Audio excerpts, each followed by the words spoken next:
day is more celebrated? Mother's Day or Father's Day? Mother's Day. So how many is it Mother's Day? Yeah. How many is it Father's Day? Nobody raised their hand first service. Just saying. And I kind of feel bad because today is Father's Day, and we are celebrating Father's Day, but we weren't able to come together as a church for Mother's Day, weren't able to come to church for Easter, and here we're celebrating Father's Day. So this is kind of going to be like a Parents' Day type thing, recognizing everyone. Now, I have to admit, as a disclaimer, as we get ready to get started, on Father's Day, my family, we never did anything for our father. My brothers and I really did not have a good relationship with our father. So we never did anything as a family for Father's Day. I'm pretty sure that's how he preferred it. And Mother's Day was never really a big thing. It was not like, we cooked meals for them or anything. We'd be lucky if we made a card and, we would remember to say Mother's Day, but I don't remember the whole buying gifts or doing anything like that. The disclaimer also being I grew up in a military family. We were not an affectionate family. We did not do hugging. We did not. I told my wife I don't ever remember hearing the words I love you at all growing up. We were just a matter of fact. This is how it is. We take care of things. We move on. We move forward. And you'll see some of the things I point out. Today I am going to share some of the things I wish my father would have taught me. It just wasn't in his wheelhouse. And things, I try to pass on to our daughter. I think every parent takes what they were shown growing up and pick out the things they want to and maybe think some of the things that they weren't taught and try to pass that on to their children. I think that's kind of with every parent. My brothers and I, it's interesting how none of us want to be like our father, but we have some similar traits like our father. But there's things that we picked that he didn't do for us that we overemphasize. So my three brothers, my one's passed away, but my other two brothers, you get the spouses together, you get Sue and the other wives together, and they start comparing notes when we're not around, and they talk about, this, and Sue knows which button to press. Anytime I'm doing something she doesn't like, she calls me Willis, which was my dad's name. And she knows that makes the hair stand up on my back and kind of get defensive, and she's like, that's how you're acting just like your dad. And I'm like, oh. Then I have to rethink about it, yell at her or whatever. Whatever I have to do to put her back in line.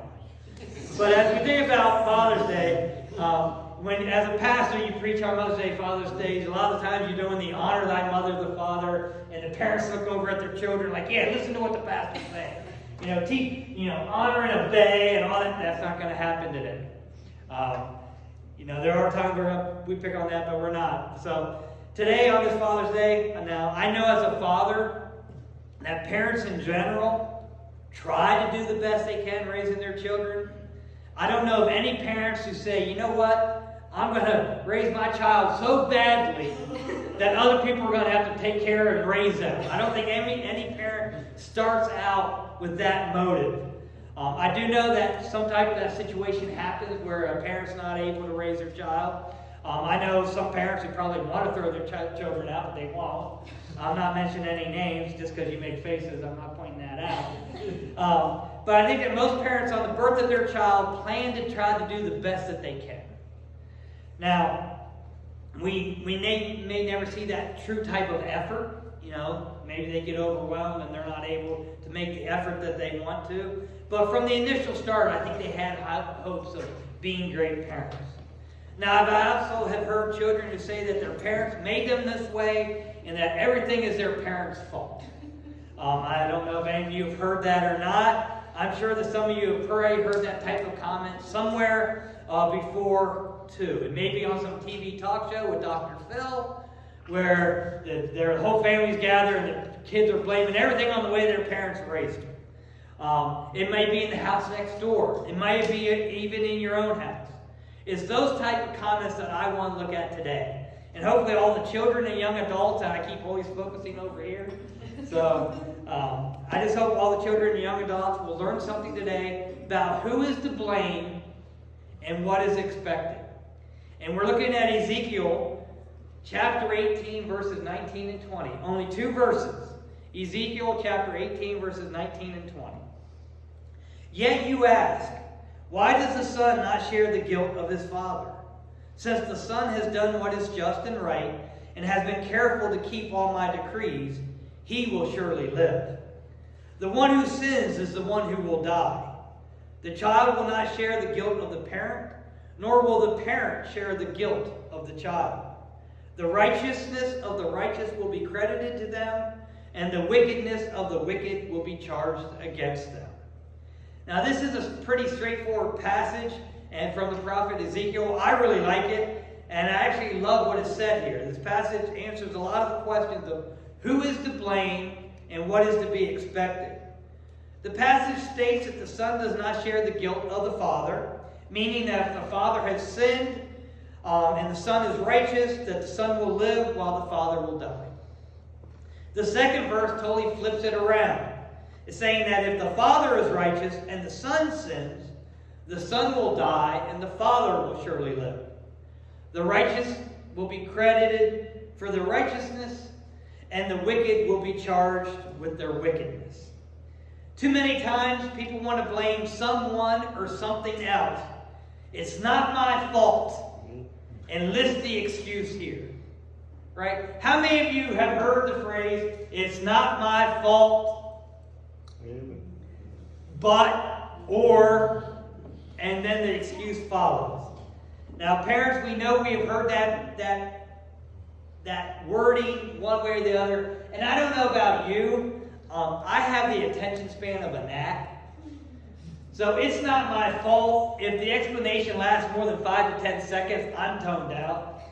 And I've noticed that as the story gets long, I pick on Sue a lot because she likes to tell a 10 to 15 minute story for a 20-second point. And so I've noticed that at the end, after I zoned out, there's the inflection when the point is ready to be made, and then I tune back in. So I can go through 10 minutes of blank stare, hear the voice inflection, pick up the end, and that's, I'm telling you, when you start out the phrase, it's not my fault, but I'm tuning. I'm zoned out till I hear the inflection of the point you're trying to make. Now, I know for a fact that most kids would not like to have been raised in my household. Heck, I didn't think it was that great. But I was actually punished for not doing anything except for being in the location where something happened. I'm guilty by association. That's nice. They do this between the first service and the second service, so I don't see these slides ahead of time. The logic for the punishment, my dad, as he explained it to me, the logic for the punishment was I was putting myself in that environment where something could possibly bad happen. I shouldn't put myself in that environment. Now, it took me a while. Now, some kids would say that wasn't fair or that my parents were mean. But as I got older, in looking back at my dad's upbringing, my dad ran away from home at 16 because he didn't get along with his dad, lied about his age, joined the Army, and he did a tour in Korea and 2 in Vietnam. And one of the things, I don't know if you know people who've actually been in war and in combat, if they've seen a lot of stuff, they normally don't talk about it. So over time, he shared a little bit about his time in Vietnam. And one of the things he told me now, when he was in Vietnam, he was now a first sergeant. So he had definitely troops and stuff, troops under him. And he said he never lost a soldier in the bush. Now, he lost soldiers, but none of them in the bush. He lost them back at camp. When we get home or at camp or get in familiar environments, we let our guard down. So they're back at camp. They think they have it safe. They're relaxed. They put themselves in an environment, and that's when he lost some of his soldiers. So his point was there, Mark, you need to be aware of your environment and not put yourself in situations where you could get in trouble. Now, I mentioned, I know what I learned. I learned to look out for who I hang out with and what type of situations I get myself into. And I shared a story the first service, and this is for the high school kids. When I was in high school, Sue was in high school with me, and it was our senior year, and we weren't dating yet, I don't think. I'm pretty sure I didn't go with her to this party. But there was a gathering.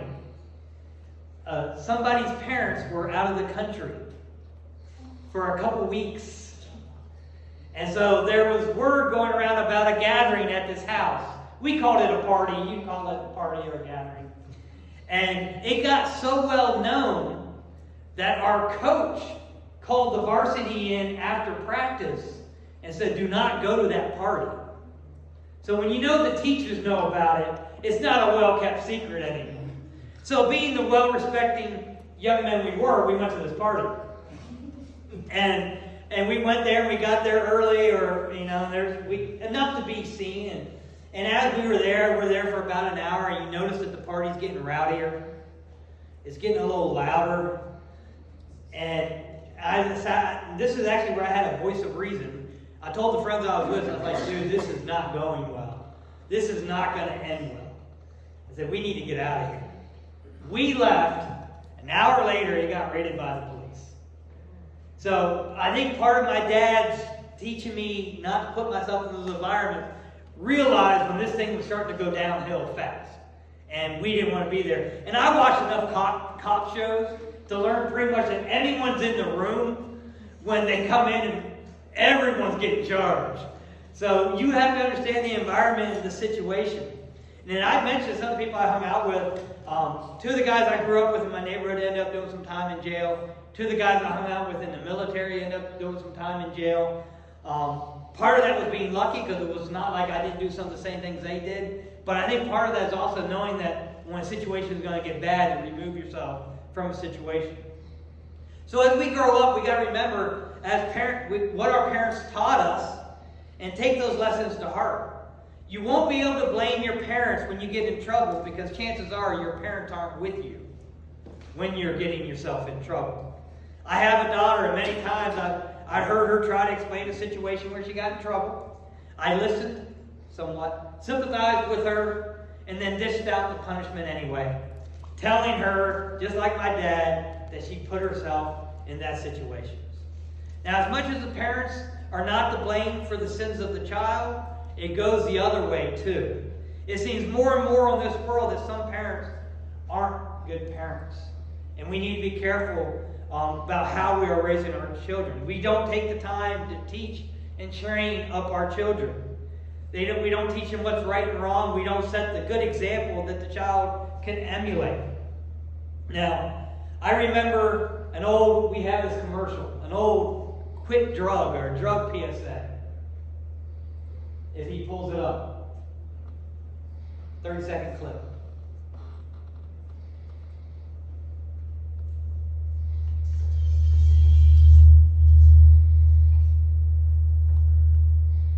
It's yours? No, Mother said you found it in your closet. I don't know. When a guy was Closet what? But Dad, Where did you get it? Dad, Answer me. Who taught you how to do this stuff? you all right? I learned. To use drugs, have children who use drugs. I learned by watching you. Now, I remember it being I thought it was an old cigarette commercial, but when they pulled it up, it was an old PSA. But yeah, that pressure that I learned from watching you, this is, to me, was a cutting-edge commercial at a time. And to me, it spoke volumes. Our children are going to learn by the examples we set. If there's a lot of yelling and screaming at home, you can expect a child to yell and scream when they don't get their way. If our children are spoiled at home and are never expected to clean up after themselves or do chores, we can expect children to grow up to be lazy and sloppy. If you have parents that contradict each other's discipline, you basically will have a child who will grow up to be manipulative. Right? If they know they go to one parent for one answer and go to another parent for another answer, they're going to figure out which parent will give them the answer they want. You feeling guilty?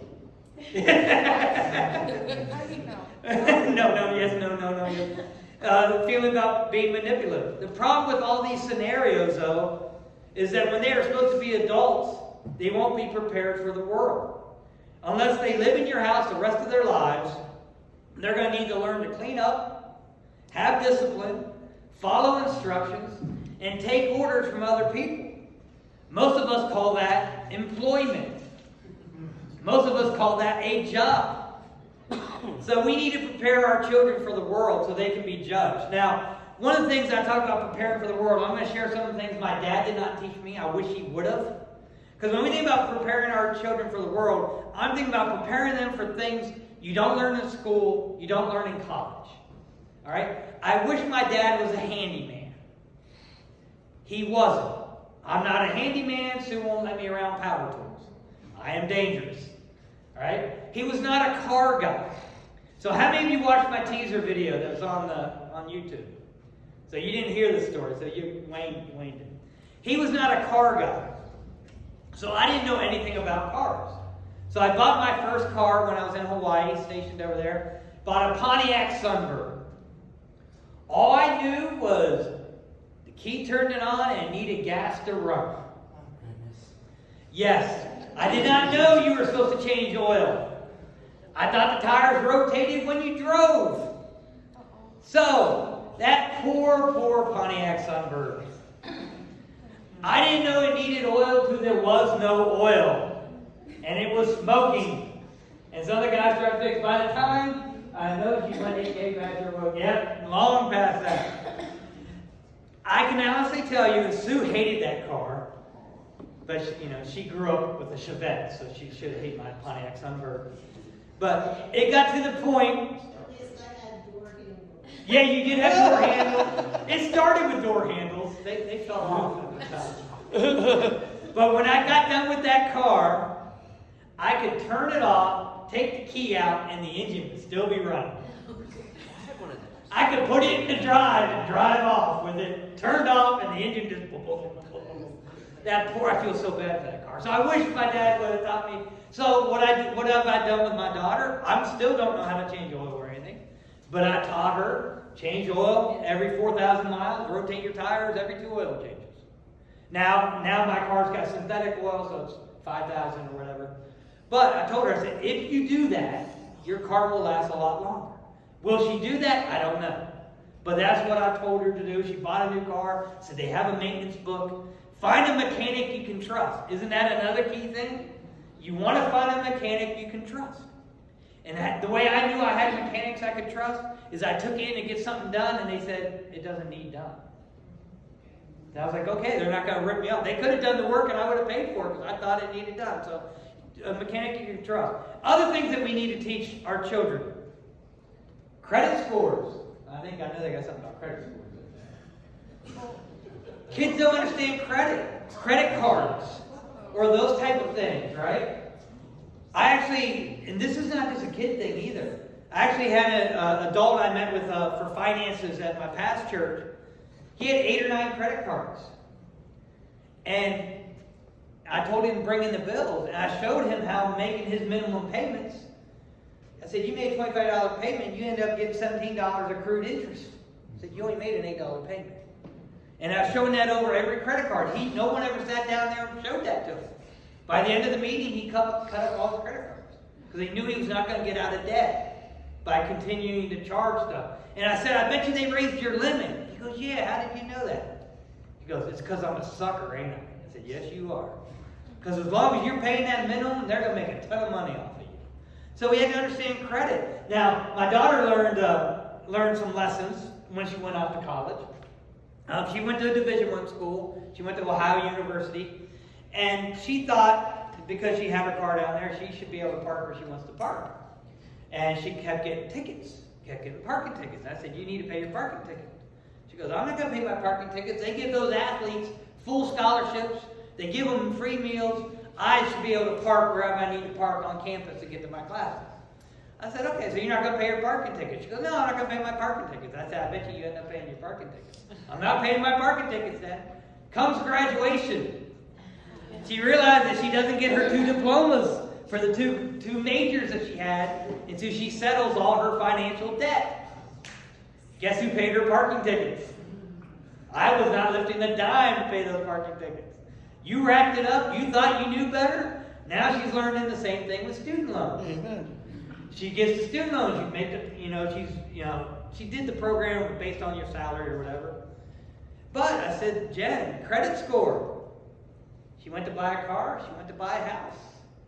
Credit score is no good because that stuff's not being paid. These are things we need to teach our children at the age where they'll understand it and grasp it, because they're not going to learn that in college. They're not going to learn that. You don't want them learning that on the street. So part of our job as parents, and hopefully we are teaching our parents this, is what they need to be, what they need to know so they can go and live on their own. Because each individual is going to be held accountable for our righteousness to live, or we're going to be charged with our sins to die. So what directions are each of us heading? Because remember, when it's all said and done, we can teach you the lessons, but there's nobody to blame for our actions but ourselves. So children, realize it. Take responsibility for it. Fathers and parents, let's be the examples that we are called to be. Because they are watching. If you don't know that, hang around a 2 or 3-year-old and say something you didn't think they heard. They will repeat it at the most inopportune time. Usually it's at Thanksgiving dinner or something.